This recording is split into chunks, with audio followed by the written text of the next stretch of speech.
Napoleon Hill का यह कथन कि मानव मन जो कल्पना कर सकता है और जिस पर विश्वास कर सकता है उसे प्राप्त कर सकता है, कुछ हद तक अतिशयोक्तिपूर्ण लगता है ना? लेकिन क्या होगा यदि 21वीं सदी में ऐसे व्यक्ति हों जो उनके उपदेशों को बाइबल के कुछ कम झांत भजनों के साथ लागू करके फल फूल रहे हों? बेतुका? शायद। फिर भी क्या होगा यदि यह बेतुकापन ही वह रहस्य हो जिसे अधिकांश लोग अनदेखा कर रहे हैं? वह रहस्य जो कर्जदारों को आध्यात्मिक उद्देश्य वाले धन निर्माताओं से अलग करता है। तैयार हो जाइए, क्योंकि जो आप सुनने वाले हैं वह पैसे, विश्वास और अपने आप से आपके रिश्ते को पूरी तरह बदल सकता है। क्या आपने कभी गौर किया है कि कैसे अधिकांश लोग रोजाना लगभग अनजाने में कुछ वाक्यांश दोहराते हैं? मैं नहीं कर सकता, पैसा मेरे लिए नहीं है, मेरे जीवन में कुछ भी काम नहीं करता। दिलचस्प बात यह है कि ये मौन प्रार्थनाओं की तरह है, जो इतनी गहन भावनात्मक तीव्रता के साथ ब्रह्मांड में छोड़ी जाती हैं कि वे व्यक्तिगत वास्तविकता को आकार देती हैं। हिल का मानना था कि हर प्रार्थना, चाहे सचेत हो या अचेत, एक मानसिक आदेश है, परिणाम अटल है। जो विश्वास के साथ दोहराया जाता है, अच्छा या बुरा, वह साकार होता है। बहुत प्रसिद्ध भजन संहिता 23 घोषित करता है, प्रभु मेरा चरवाहा है, मुझे कोई कमी नहीं होगी। लेकिन क्या लोग वास्तव में इस पर विश्वास करते हैं? हिल अक्सर कहते थे कि कमी पैसे या अवसरों की नहीं, बल्कि सच्चे विश्वास की है कि कुछ भी कम नहीं होगा।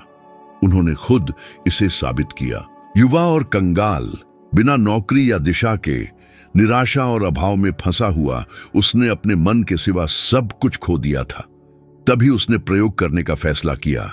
हफ्तों तक वह सूरज उगने से पहले उठता, आईने में देखता और प्रचुरता का दावा करता, भले ही उसे खुद पर पूरा विश्वास न हो। वह तब तक दोहराता जब तक उसे अपने शरीर में कंपन महसूस न हो। वह खुद से कहता कि वह समृद्ध होगा, लाखों लोगों की मदद करेगा और ईश्वर उसे अवसरों की ओर मार्गदर्शन देगा। घोर निराशा के इस द्वार ने एक बड़ा मोड़ लाया। एंड्रयू कार्नेगी, जो उस समय संयुक्त राज्य अमेरिका के सबसे धनी व्यक्ति थे, का साक्षात्कार करने का निमंत्रण। यह साक्षात्कार एक साझेदारी में बदल गया, जिसने उन्हें समृद्धि के सबसे महान विचारकों में से एक बना दिया। कार्नेगी ने हिल को बताया कि अमीर और गरीब के बीच का अंतर काम में नहीं, बल्कि सोच में है। अमीर मानते हैं कि वे समृद्ध होने के लायक हैं, गरीब संदेह करते हैं। यह भजन संहिता 23 की शक्ति से जुड़ा है।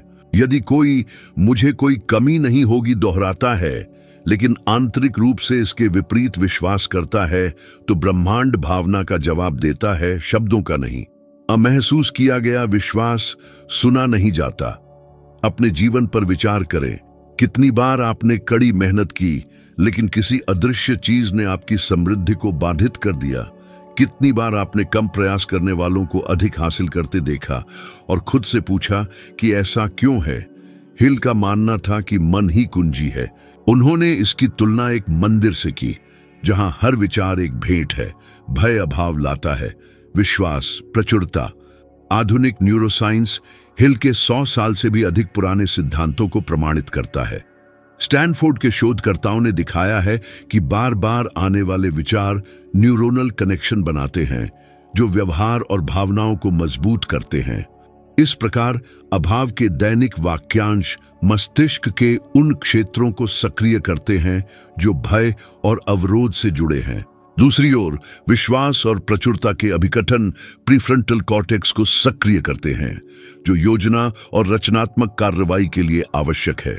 इसका मतलब है कि भजन संहिता 23 को सच्चे विश्वास के साथ जपना शाब्दिक रूप से मस्तिष्क के कार्य को बदलता है।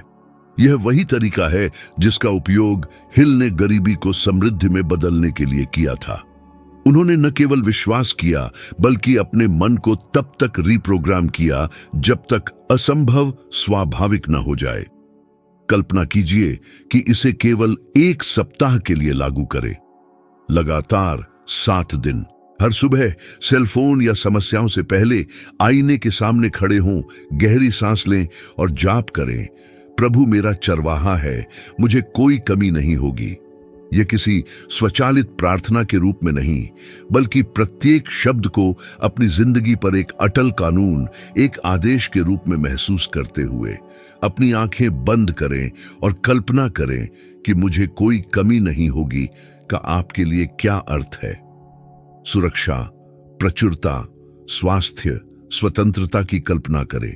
हिल सिखाते थे कि भावना रहित विचार केवल एक विचार है, भावना इसे रचनात्मक शक्ति में बदल देती है।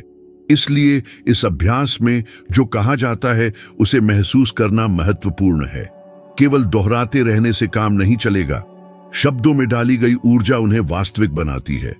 यदि अभ्यास के दौरान शंकाएं, भय या विडंबना उत्पन्न होती है तो खुद को दोष न दें।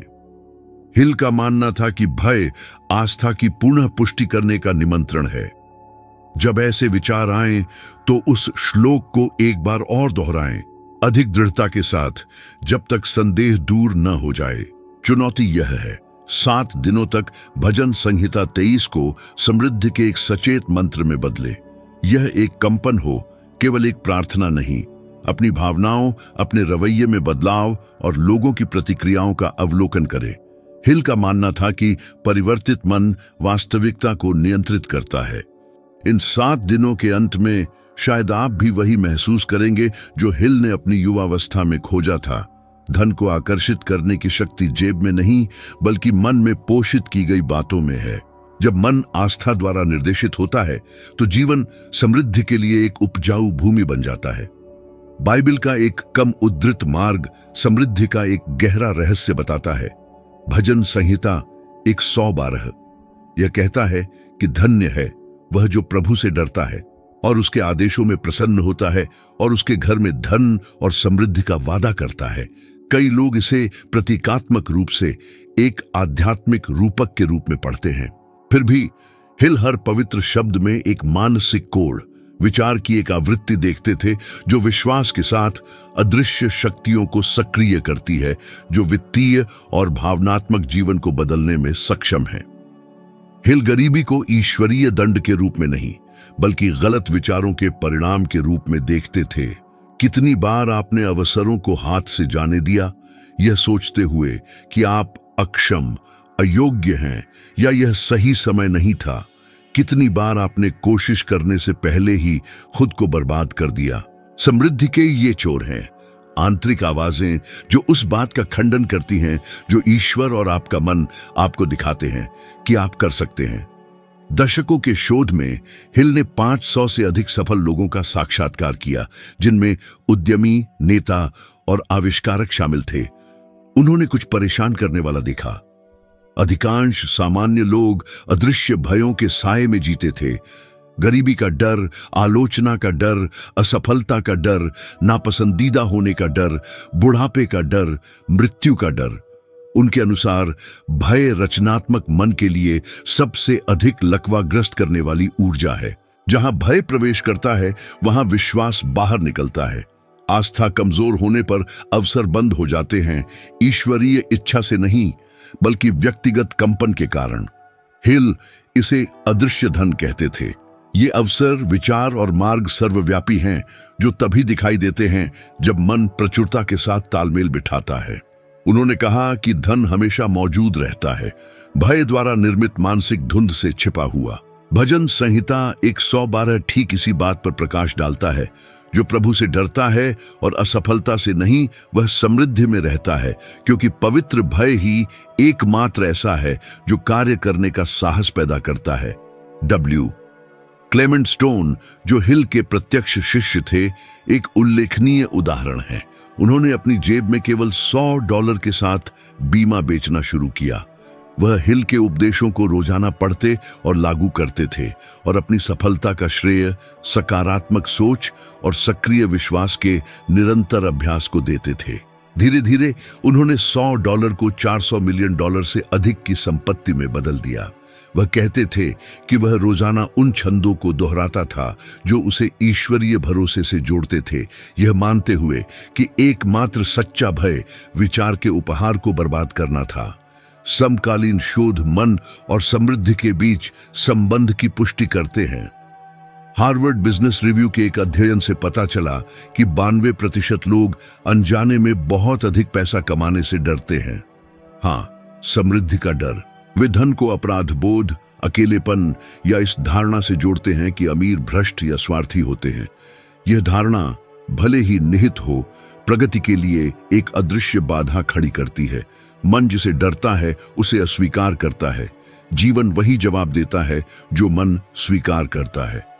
अब कल्पना कीजिए कि क्या होगा यदि कुछ दिनों के लिए आप लगातार अपने मन में आने वाले अभाव के हर विचार को शक्ति और प्रचुरता के विचार से बदलने का फैसला करें। हर बार जब वह लगातार संदेह मैं नहीं कर सकता आता, आप तुरंत दृढ़ विश्वास के साथ कहते, मैं गहरी कृतज्ञता के साथ प्रचुरता स्वीकार करता हूं। हिल बड़े विश्वास के साथ कहते थे कि कृतज्ञता वास्तव में ब्रह्मांड के साथ संवाद करने की सबसे शक्तिशाली भाषा है। जब कोई व्यक्ति अपनी इच्छा से कुछ प्राप्त करने से पहले ही कृतज्ञता व्यक्त करता है और उसे पोषित करता है, तो वह अभाव का संदेश नहीं भेज रहा होता, बल्कि निश्चितता का एक अटूट संदेश भेज रहा होता है। और ब्रह्मांड बदले में हमेशा निश्चितता का जवाब देता है, कभी भी केवल आवश्यकता या कमी का नहीं। इस अभ्यास को लगन से करें। लगातार 3 दिनों तक सुबह उठते ही जोर से और पूरी भावना के साथ घोषित करें, मैं कृतज्ञता के साथ प्रचुरता स्वीकार करता हूं। केवल शब्दों को उच्चारण न करें, बल्कि उन्हें वास्तव में गहराई से महसूस करें। कल्पना करें कि आपका मन एक उपजाऊ जमीन है और कहा गया हर वाक्य एक शक्तिशाली बीज है जिसे बोया जा रहा है। दिन के दौरान जब भी कोई सीमित विचार मन में आए, उसे तुरंत उसी वाक्य से बदल दें। सीधे भय से न लड़ें, इसके बजाय उसे धीरे से फिर से शिक्षित करें। अपने मन को दिखाएं कि वह पूरी तरह से अलग तरीके से सोचने में सक्षम है। नेपोलियन हिल अक्सर देखते थे कि इतने सरल अभ्यास को लागू करने पर लोगों को अपने जीवन में काफी उत्सुक घटनाएं अनुभव होने लगीं। वे लगातार ऐसी असंभावित घटनाओं की रिपोर्ट करते थे, जैसे नई प्रेरक विचारों का उभरना, पूरी तरह से अप्रत्याशित मुलाकातें, महत्वपूर्ण व्यावसायिक निमंत्रणों की प्राप्ति और कभी-कभी उन समस्याओं के लिए रचनात्मक समाधान भी जिन्हें वे पुरानी और अनसुलझी मानते थे। वे इसे अदृश्य संपदा का प्रकटीकरण कहते थे। हिल के अनुसार यह केवल जादू नहीं था, बल्कि मानसिकता में एक गहरा और परिवर्तनकारी बदलाव था। जब किसी व्यक्ति का मन चेतना के उच्च स्तर तक पहुंचता है, तो बाहरी दुनिया अनिवार्य रूप से सकारात्मक और सुसंगत तरीके से प्रतिक्रिया देती है। और शायद यही वास्तव में सबसे बड़ा छिपा हुआ और गहरा सबक है जो हमें भजन संहिता 112 और नेपोलियन हिल द्वारा दी गई सभी शिक्षाओं के बीच मिल सकता है। भय अपने मूल में आत्मा की आंखें बंद कर देता है, हमें संभावनाओं को देखने से रोकता है, लेकिन जागरूक और सक्रिय विश्वास उन्हें पूरी तरह से खोल देता है। अदृश्य संपदा को दूर के वादों या मात्र कल्पनाओं के रूप में नहीं देखा जाना चाहिए। वास्तव में वे मानसिक आवृत्तियां हैं जो किसी भी व्यक्ति के लिए पूरी तरह से सुलभ हैं, जो उनके साथ तालमेल बिठाना जानता है। जब सच्ची आस्था एक गहरी जड़ वाली आदत बन जाती है और विचार एक शक्तिशाली सहयोगी बन जाता है, तो अदृश्य सक्रिय रूप से आपके पक्ष में काम करना शुरू कर देता है। और जो पहले बिल्कुल अगम्य और अप्राप्य लगता था, वह अंततः प्रकट होना और आपकी अपनी आंखों के सामने आना शुरू हो जाता है। 1929 में पूरी दुनिया एक अभूतपूर्व आर्थिक पतन का अनुभव कर रही थी। बैंक एक के बाद एक ढह रहे थे, पूरे परिवार हताशा में डूब रहे थे और संचित धन कुछ ही दिनों में नष्ट हो गए थे। तथाकथित महामंदी केवल एक वित्तीय संकट नहीं था, यह अपने मूल में विश्वास और आशा का एक गहरा संकट था। लाखों लोग हर सुबह इस अनिश्चितता में उठते थे कि क्या उनके पास अभी भी नौकरी होगी, उनके परिवारों के लिए एक घर होगा या दिन के अंत तक खाने की एक प्लेट भी होगी। इस अराजक और अनिश्चितता भरे माहौल में नेपोलियन हिल, जो सफलता के रहस्यों पर एक लेखक और वक्ता के रूप में व्यापक रूप से जाने जाते थे, ने देखा कि उनका कड़ी मेहनत से बनाया सब कुछ उनकी आंखों के सामने ढहने लगा। उन्होंने मूल्यवान अनुबंध, आशाजनक अवसर खो दिए और कुछ क्षणों में लगभग पूरी तरह से आशा खो दी थी। हालांकि अत्यंत प्रतिकूलता के उस क्षण में उन्होंने जो किया वही उनके जीवन को मौलिक रूप से बदल दिया और कई साल बाद दुनिया भर के लाखों अन्य लोगों को प्रभावित और प्रेरित किया। उस विनाशकारी तूफान के बीच हिल ने स्वेच्छा से अपने कार्यालय में खुद को बंद कर लिया और 3 दिन बाहरी दुनिया से पूरी तरह से अलग थलग रहे। वे न तो खतरनाक खबरें सुनना चाहते थे, न ही किसी से सलाह लेना चाहते थे। उन्होंने यह सारा समय एक ही भजन को भक्तिपूर्वक दोहराते हुए बिताया, भजन संहिता 51, जिसे ईश्वरीय सुरक्षा और अटूट विश्वास का भजन माना जाता है। जबकि बाहर की दुनिया खंडहरों में ढह रही थी, वे एक अद्वितीय तीव्रता के साथ एक ही शक्तिशाली विचार पर केंद्रित थे। जो परम प्रधान के गुप्त स्थान में रहता है वह सर्वशक्तिमान की छाया में विश्राम करेगा। हिल को दृढ़ विश्वास था कि यह बाइबल का वचन केवल आध्यात्मिक प्रकृति का एक वादा नहीं था, बल्कि एक अत्यंत व्यावहारिक और प्रभावी मानसिक निर्देश भी था। उनके लिए परम प्रधान के आश्रय में रहने का अर्थ था अपने मन को विनाशकारी विचारों के आक्रमण से बचाना और सुरक्षित करना, विश्वास में दृढ़ रहना, तब भी जब सब कुछ और हर कोई खोया हुआ और आशाहीन लगता था। यह इसी एकांत और आत्मनिरीक्षण वाले एकांतवास में था कि उन्हें अपनी सबसे बड़ी और प्रभावशाली प्रेरणाओं में से एक मिली। उन्होंने लगन से अपनी व्यक्तिगत डायरी में लिखा, हर विपत्ति अपने साथ एक समान लाभ का बीज लेकर आती है। यह गहरा वाक्य सबसे तीव्र पीड़ा से पैदा हुआ, लेकिन यह एक मौलिक और परिवर्तनकारी जीवन सिद्धांत में बदल गया। हिल को गहरा विश्वास था कि कोई भी वास्तविक कठिनाई मात्र संयोग से नहीं आती और अपने मूल में प्रत्येक महत्वपूर्ण हानि अपने भीतर एक समान अवसर का छिपा हुआ बीज लिए होती है, भले ही वह अक्सर भेष में हो। जो वास्तव में उन लोगों को अलग करता है जो बढ़ और फल फूल सकते हैं, उनसे जो दुर्भाग्य से हार मान लेते हैं, वह ठीक वही तरीका है जिससे वे पीड़ा की व्याख्या और उस पर प्रतिक्रिया करते हैं। जब वे अंततः अपने एकांतवास से बाहर आए तो दुनिया अभी भी संकट में गहराई से डूबी हुई थी, लेकिन उनका मन अब ऐसा नहीं था। और यह गहरा आंतरिक परिवर्तन ही था जिसने उन्हें प्रेरित किया और उस कृति को लिखने के लिए अग्रसर किया जिसने उन्हें निश्चित रूप से अपने समय के सबसे महान विचारकों में से एक के रूप में प्रतिष्ठित किया। सोचो और धनवान बनो, थिंक एंड ग्रो रिच। यह पुस्तक अपनी प्रकृति से गहरे अंधेरे के एक क्षण से पैदा हुई और शायद यही कारण है कि आज भी यह उन अनगिनत लोगों को प्रेरित करती रहती है जो अपने निजी तूफानों का सामना कर रहे हैं। हिल अक्सर कहते थे कि सच्चा विश्वास तब विश्वास करने का साधारण कार्य नहीं है जब सब कुछ स्पष्ट रूप से अच्छा और अनुकूल हो, बल्कि विश्वास बनाए रखने और दृढ़ता से आगे बढ़ने का साहसी कार्य है जब सब कुछ वास्तव में आशाहीन रूप से खोया हुआ प्रतीत होता है। ईमानदारी से सोचें, कितनी बार एक ऐसी स्थिति जो शुरू में निश्चित अंत लग रही थी, वास्तव में कुछ असीम रूप से बड़ा और अधिक आशाजनक की शुरुआत निकली। कितनी बार एक अचानक मिली नौकरी से बर्खास्तगी ने एक पूरी तरह से नए और संतोषजनक रास्ते के लिए जगह बनाई। कितनी बार एक गहरी निराशा ने स्पष्ट रूप से उजागर किया कि वास्तव में आपके साथ कौन रहने लायक था। हिल अक्सर फरमाबान थे कि जीवन स्वयं हमसे उन हानियों के माध्यम से संवाद करता है जो हम अनुभव करते हैं। बड़ी समस्या, उन्होंने जोर दिया, यह है कि अधिकांश लोग अपने कान बंद कर लेते हैं। जो खो गया है उसके लिए अत्यधिक विलाप करते हैं और इस प्रकार यह सुनने में विफल रहते हैं कि ब्रह्मांड धैर्यपूर्वक उन्हें क्या सिखाने की कोशिश कर रहा है। सकारात्मक मनोविज्ञान में हाल के और पुष्ट अध्ययनों ने इस कालातीत सिद्धांत को स्पष्ट रूप से सुदृढ़ और प्रमाणित किया है। पेंसिल्वेनिया विश्वविद्यालय के एक विस्तृत अध्ययन से पता चला है कि जो लोग सामना की गई विपत्तियों में एक बड़ा उद्देश्य खोजने की आदत को सक्रिय रूप से विकसित करते हैं, उनमें गहरे और स्थायी मनोवैज्ञानिक आघात के बिना वित्तीय और भावनात्मक संकटों से उबरने की 70% अधिक संभावना होती है। यह ऐसा है मानो मस्तिष्क स्वयं अनुभवी पीड़ा को पुनर्गठित करता है, उसे एक मूल्यवान सीख में बदल देता है, ठीक वैसा ही जैसा हिल सहज और सूक्ष्म तरीके से करते थे।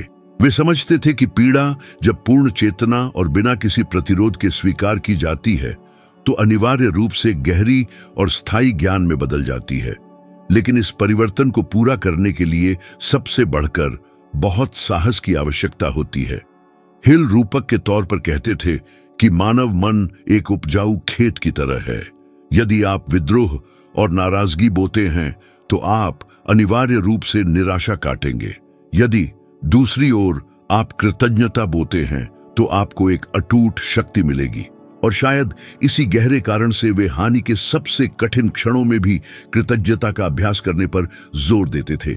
उनके लिए सामना की गई कठिनाई के लिए ईमानदारी से धन्यवाद देना उसे व्यक्तिगत प्रगति के लिए एक शक्तिशाली ईंधन में बदलने का सबसे बुद्धिमान और प्रभावी तरीका था। अब पूरी स्पष्टता के साथ एक कठिन और चुनौतीपूर्ण स्थिति की कल्पना करें जिसका आप इस समय अनुभव कर रहे हैं।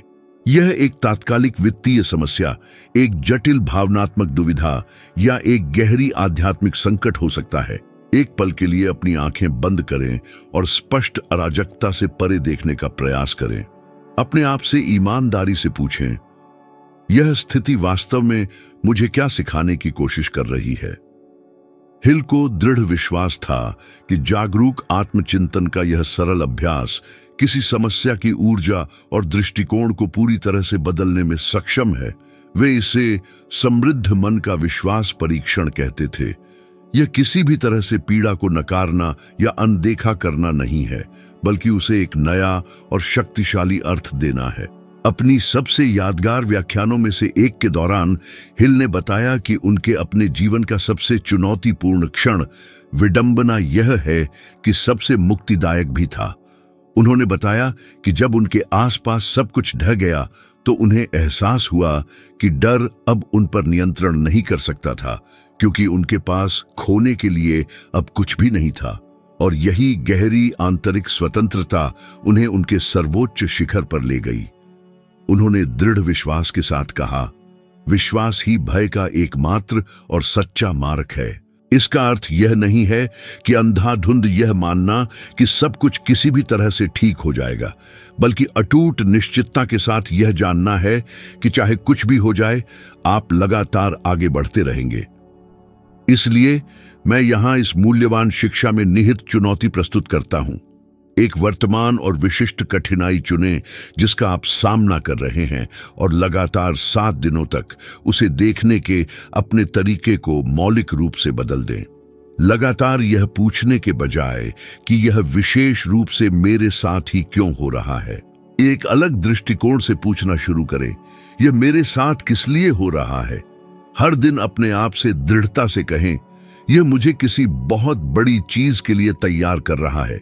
इस बात को तब तक जोरदार तरीके से दोहराएं जब तक यह विचार आपके अस्तित्व का एक स्वाभाविक और आंतरिक हिस्सा न बन जाए, जब तक आपका शरीर और आपकी आत्मा इस सत्य को भीतर से महसूस करना और प्रकट करना शुरू न कर दें।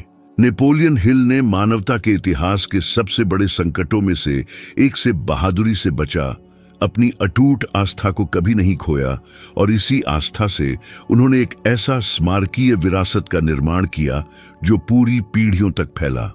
उन्होंने निस्संदेह यह साबित किया कि सच्ची दौलत समस्याओं की पूर्ण अनुपस्थिति का परिणाम नहीं है, बल्कि समस्याओं और कठिनाइयों को प्रगति के ठोस सोपानों में बदलने की उल्लेखनीय क्षमता का परिणाम है। और जब आप अपनी ही कठिनाइयों को इस परिवर्तनकारी मानसिकता से देखना शुरू करते हैं, तो जो पहले गहन निराशा का कारण था, वह शक्ति के एक नए और अटूट स्रोत की शुरुआत में बदल जाता है। क्योंकि जैसा कि हिल ने स्वयं बुद्धिमानी से कहा था, प्रत्येक संकट बिना किसी अपवाद के अपने भीतर कुछ वास्तव में असाधारण बनाने की अंतर्निहित शक्ति रखता है। बस उस अवसर को देखने के लिए प्रशिक्षित आंखें चाहिए। एक विशेष भजन है जो सीधे तौर पर निरंतरता और निर्बाध ध्यान की शक्ति के बारे में बात करता है, और कुछ ही लोग उसके शब्दों की गहराई और उसके वास्तविक अर्थ को समझ पाते हैं। भजन संहिता एक उस व्यक्ति का विस्तार से वर्णन करता है जो दिन रात प्रभु के नियम पर गहराई से मनन करता है और स्पष्ट रूप से कहता है कि वह जो कुछ भी करता है वह प्रचुर मात्रा में समृद्ध होता है। यह अद्वितीय वाक्यांश वास्तव में मानव मन के सबसे बड़े रहस्यों में से एक को समाहित करता है। आप जो कुछ भी करते हैं उसमें समृद्ध होना केवल भाग्य या संयोग की बात नहीं है, बल्कि एक सुसंगत और उच्च मानसिक आवृत्ति बनाए रखने की बात है। नेपोलियन हिल इसे पूर्ण एकाग्रता कहते थे, जो वह अवस्था है जहां विचार और क्रिया एक ही शक्तिशाली दिशा में एकजुट होते हैं, बिना किसी ऊर्जा के फैलाव के, बिना किसी हिचकिचाहट के या परेशान करने वाले संदेहों की उपस्थिति के। हिल का दृढ़ विश्वास था कि सच्ची प्रार्थना केवल कहे गए शब्दों से नहीं बनती, बल्कि मौलिक रूप से संरेखित व्यवहार से बनती है। उन्होंने कहा कि प्रार्थना करने का कार्य उद्देश्य के साथ कार्य करना भी है, और वास्तविक विश्वास के साथ की गई हर क्रिया अपने आप में प्रार्थना का एक शक्तिशाली रूप है। जब कोई व्यक्ति गहराई से मनन करता है, स्पष्टता से चिंतन करता है और एक उच्च उद्देश्य के अनुरूप कार्य करता है, तो वह इतनी शक्तिशाली और चुंबकीय ऊर्जा पैदा करता है कि पूरा ब्रह्मांड उसके पक्ष में सक्रिय रूप से चलता हुआ प्रतीत होता है। यह भजन संहिता 1 के समान ही सिद्धांत है। वह व्यक्ति जो अपने मन को एक उच्च और नेक उद्देश्य पर दृढ़ता से केंद्रित रखता है, वह सबसे चुनौतीपूर्ण कठिनाइयों के बीच भी फलता फूलता और समृद्ध होता है।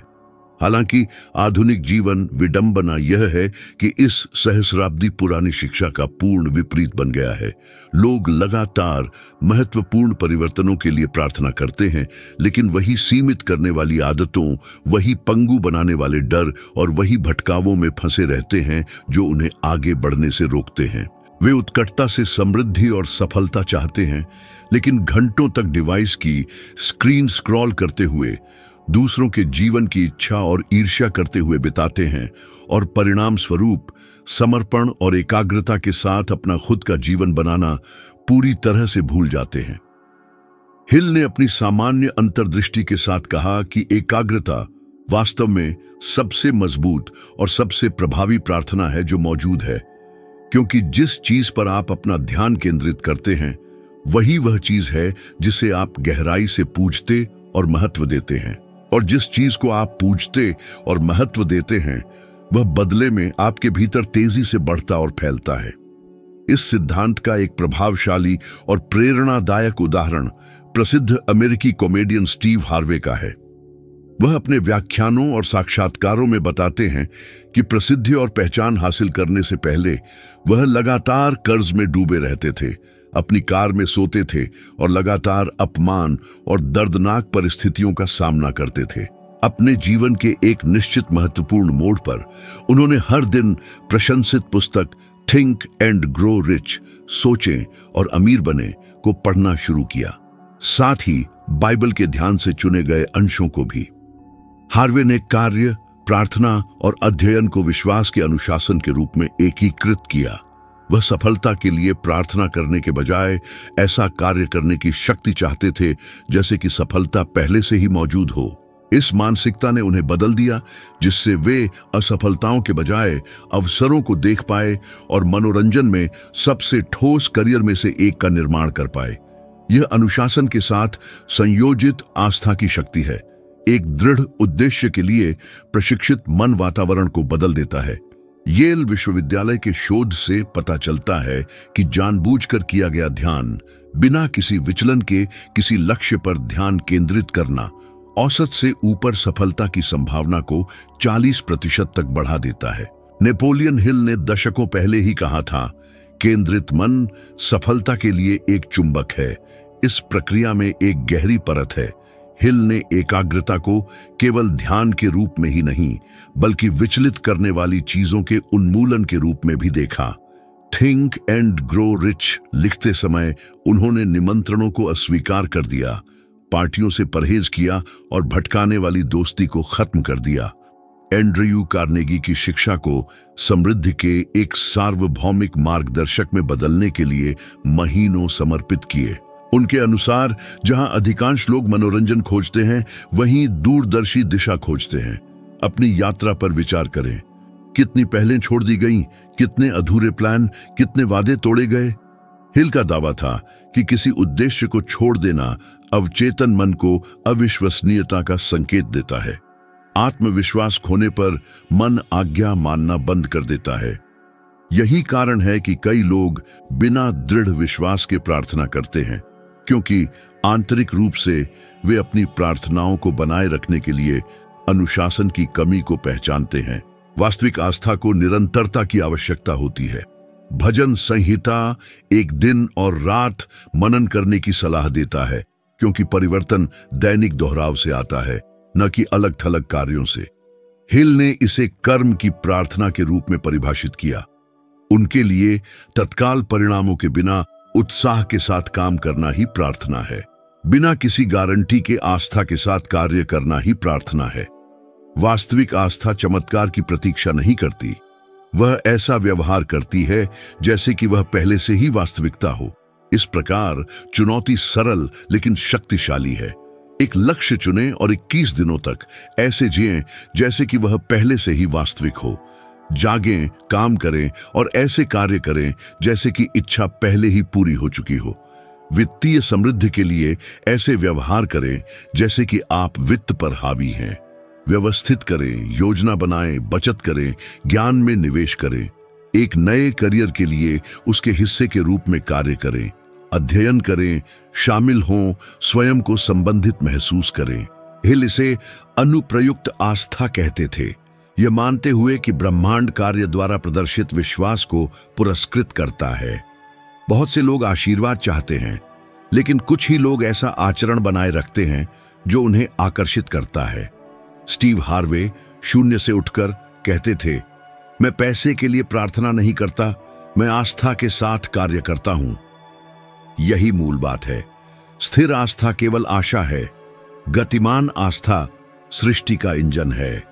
नेपोलियन हिल ने देखा कि सफलता सबसे बुद्धिमानों की नहीं, बल्कि आस्था में सबसे अनुशासित लोगों की थी। वे ही थे जिन्होंने प्रार्थना को कार्य में और एकाग्रता को जीवन शैली में बदला। भजन संहिता एक ऐसे व्यक्ति का वर्णन एक पानी के किनारे पर दृढ़ वृक्ष के रूप में करता है, जो उचित समय पर फल देता है और जिसके पत्ते नहीं सूखते। वृक्ष जल्दी नहीं करता, बस ठोस रहता है, उपजाऊ मिट्टी से पोषित होता है। इसी तरह अनुशासित मन अपनी निरंतरता के कारण समृद्ध होता है। जब आस्था और अनुशासन एकजुट होते हैं तो समृद्धि एक दूर की इच्छा से एक स्वाभाविक परिणाम में बदल जाती है। हिल और भजन संहिता दोनों ने सैकड़ों साल पहले यह बताया था, ईश्वर केवल मांगने वालों को नहीं, बल्कि उन लोगों को पुरस्कृत करता है जो प्राप्त करने के योग्य बनते हैं। यह तब होता है जब प्रार्थना एक क्षण से जीवन जीने के तरीके में बदल जाती है। इस सिद्धांत की गहराई को समझते हुए याद रखें कि वास्तविक परिवर्तन केवल अभ्यास से ही आता है। बहुत से लोग यहीं रुक जाते हैं, लेकिन जो आगे बढ़ते हैं वे उस अल्पसंख्यक वर्ग में शामिल हो जाते हैं जो अपनी कहानी को बदल देता है। यह सामग्री अब आपकी स्क्रीन पर आपके विकास और जागरण को गहरा करने के लिए तैयार की गई है। अगले वीडियो पर क्लिक करें और मेरे साथ बने रहें। आप महसूस करेंगे कि हर कदम आपकी वास्तविक ठोस और स्थायी प्रगति के लिए योजनाबद्ध है। मैं मनोरंजन करना नहीं, बल्कि बदलना चाहता हूं। यदि आप यहां तक आ गए हैं तो आप अगले स्तर के लिए तैयार हैं। मैं आपका इंतजार कर रहा हूं।